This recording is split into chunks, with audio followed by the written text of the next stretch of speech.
गोकुला में लागल बा बाजरिया बाजरिया पियवा जायो हो। पियवा हम अकेले अइहा चुनरिया ना नदी के लुगरिया नु हो। पियवा हम अकेले अइहा चुनरिया ना नदी के लुगरिया नु हो। इतना बचनी सुन पियावा तड़पी तड़पी बोलेला हो। दाना बहिनी के गोरे बाबा दानिया चुनरिया उनके सोहेला हो। धाना बहिनी के गोरे बाबा दानिया चुनरिया उनके सोहेला हो। गोकुला में लागल बाबा जारिया बाजरिया पियवा जायो हो। पियवा हम अकेले अइहा पलांगिया ना नदी के खटोलवानु हो।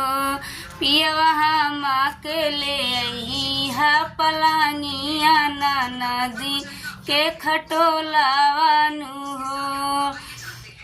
इतना बचनी सुन पियावा तड़पी तड़पी बोलेला हो।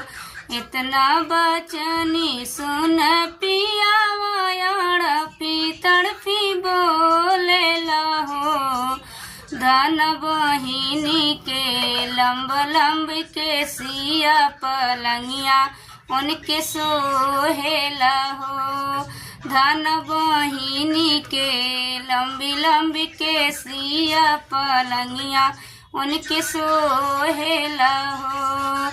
गोकुला में लागल बाबा जरिया बाजरिया पियवा जायो हो।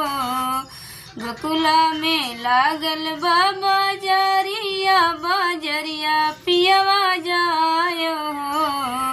पियवा हम अकेले अइहा बेटउआ ना नदी के बिटियावानु हो। पियवा हम अकेले अइहा बेटउआ ना नदी के बिटियावानु हो।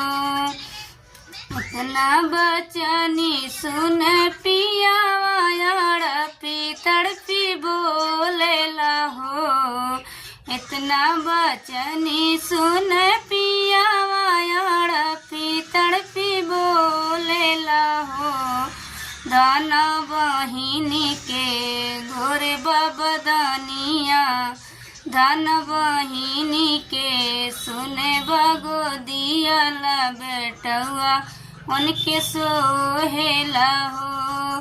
दान बहिनी के सुन बट गोदिया लालनवा उनके सोहेला हो।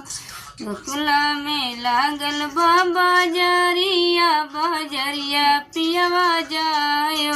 निधिया के कैला दबाई पिया के तो है जगाई पिया ना। अपन निधिया के कैला दबाई पिया के तो है जगाई पिया ना। एक तो सासु के जमेला दूसरे गोदी में गदेला। एक तो सासु के जमेला दूसरे गोदी में गदेला। तीसरे के तो है जगाई पिया कैला दबाई पिया ना। अपन निधिया के कैला दबाई पिया के तो है जगाई पिया ना। एक तो ननद के जमेला दूसरे गोदी में गदेला। एक तो ननद के जमेला दूसरे गोदी में गदेला। तीसरे के तो है जगाई पिया कैला दबाई पिया ना। अपन निधिया के कैला दबाई पिया के तो है जगाई पिया ना। एक तो जेठनी के जमेला दूसरे गोदी में गदेला। एक तो जेठनी के जमेला दूसरे गोदी में गदेला। तीसरे के तो है जगाई पिया कैला दबाई पिया ना। अपन निदिया के कैला दबाई पिया के तोहे जगाई पियना। अपन निदिया के कैला दबाई पिया के तोहे जगाई पियना। एक त देवरानी के जमेला दूसरे गोदी में गधेला। एक त देवरानी के जमेला दूसरे गोदी में गधेला। तीसरे के तोहे जगाई पिया कैला दबाई पियना।